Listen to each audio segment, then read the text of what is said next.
lu ñëw fii di wax ci ay parrainage ak sport parce que benn du domaine am. yow luy sa domaine rii ji taat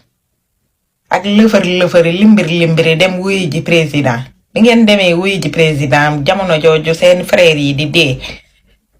yéen kenn waxu leen dara dañ leen ignorer ndax xam nañ ni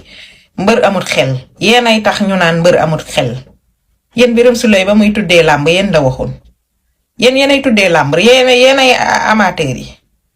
toog muy dox bii ngeen nekkee fii ngeen foog ni du ngeen ci génn gis naa leen ngeen lëfër yi dem ne da ngeen a umra ji noonu ñëwaat toog ni pattaaral xam naa umra ji yooyu yëpp lañ leen promettroon waaye fi mu toll nii di ngeen juutu liggéey bu ngeen liggéeyut tamit du ngeen gën a wayadi ndaxte bu ngeen da ngeen a yaakaar ni neexaay googu noonu ngeen nekkee woon fële mooy ngay tëdd di lekk ba suur lekk kilo mburu 2 kilo mburu boole ci nen ak ton nga yaakaar ne loolu nga yeewu ñu di la jox xaalis boo xam ne liggéeyoo ko loolu mooy continuer yaa ngi nax sa bopp fekk pauvre yi ña ngay xaalisu pauvre yi la ñuy sàcc di leen jox rek leela